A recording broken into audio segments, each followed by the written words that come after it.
Hey Star Wars fans, it's the Pop Kid and welcome to a brand new episode. Is it possible that the most hated life form in the galaxy, Jar Jar Binks, was originally intended to be a major villain in the prequel trilogy? That is a question that a lot of people on the internet have been asking, and thanks to the brand new Darth Jar Jar theory that a lot of people do believe. This is only the latest of the many bizarre Star Wars theories that have been going around as of late with the release of Star Wars The Force Awakens. But this is practically the only theory that actually has nothing to do with the sequel trilogy or The Force Awakens whatsoever. So I'm assuming that all of you have heard of the original Darth Jar Jar theory by now. It has been going around the internet for a ridiculous amount of time. The theory practically highlights the fact that throughout Star Wars Episode 1, The Phantom Menace, Jar Jar Binks shows many Sith-like qualities throughout the film, and many of the combat situations he ends up in are certainly not luck or comedy by any stretch of the imagination. The original theory came to the conclusion that Jar Jar Binks could very possibly end up being Kylo Ren in the Star Wars The Force Awakens film. However, unsurprisingly, this theory of course turned out to be completely false,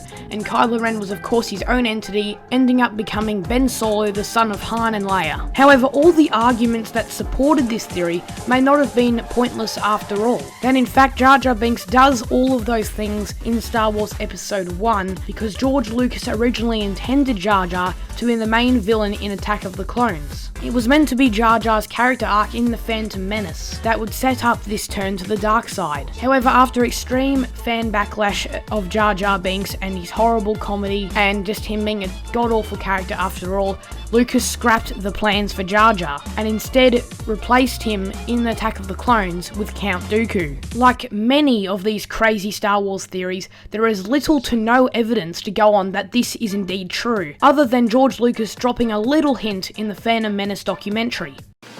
Jar Jar is a key to all this.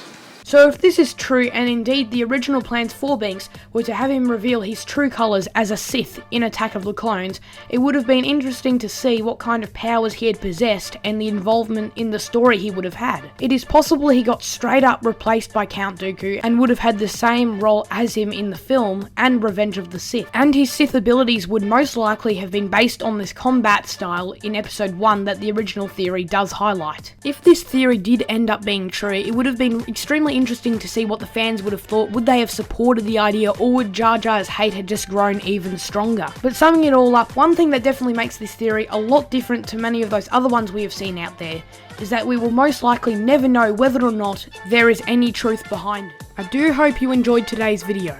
If you did, make sure you leave some feedback in the comments below. If you're new to the channel, be sure to check out some of my other content and subscribe if you like what you see. You can click the link in the description below to watch one of my previous episodes. Thank you all very much for watching, and may the Force be with you.